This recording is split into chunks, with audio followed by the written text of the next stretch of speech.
السلام علیکم دوستو، آج کی ویڈیو بہت ہی زبردست اور معلوماتی ہے۔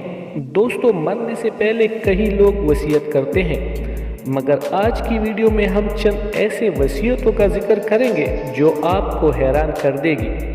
دوستو، بھارت کے ریاست مدھیہ پردیش کے 50 سالہ رہائشی اوم نارائن نے اپنی زندگی میں یہ وصیت تحریر کروائی تھی کہ ان کے مرنے کے بعد ان کی آدھی جائیداد ان کے کتے کے نام کی جائے، جبکہ ان کی آدھی جائیداد اس کی بیوی کے نام کیا جائے۔ انہوں نے اپنے بچوں کے لیے کچھ نہیں چھوڑا کیونکہ وہ اپنے 4 بچوں سے ناخوش تھے۔ دوستو، یورپ کے ایک شخص راجر براؤن جو کینسر کے مرض میں مبتلا تھے، انہوں نے وصیت کی کہ ان کے مرنے کے بعد 35,000 پاؤنڈ کی رقم ان کے دوستوں کے محفلوں کے لیے مختص کی جائے۔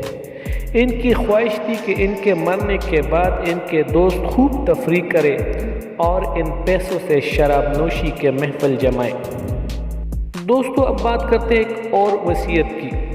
دوستو، امریکی کامیڈین بیگ بینی نے مرنے سے پہلے ایک خطیر رقم ایک پھولوں والے دکاندار کو دی اور اسے وصیت کی کہ ان کے مرنے کے بعد روزانہ ان کے بیوی کو تازہ پھولوں کا گلدستہ پیش کیا جائے اور جب تک اس کی بیوی زندہ ہے یہ سلسلہ جاری رکھا جائے۔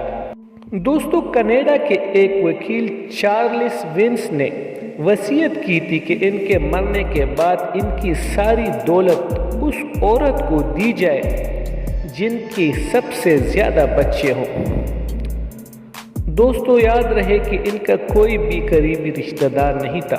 دوستو، ان کے مرنے کے بعد ان کی دولت 4 عورتوں میں تقسیم کی گئی جن کے سب سے زیادہ بچے تھے۔ دوستو، اگر ویڈیو اچھی لگی تو لائک اور شیئر کر دیں اور میرے چینل کو سبسکرائب کر دیں۔ ملتے ہیں ایک اور معلوماتی ویڈیو کے ساتھ۔ اللہ حافظ۔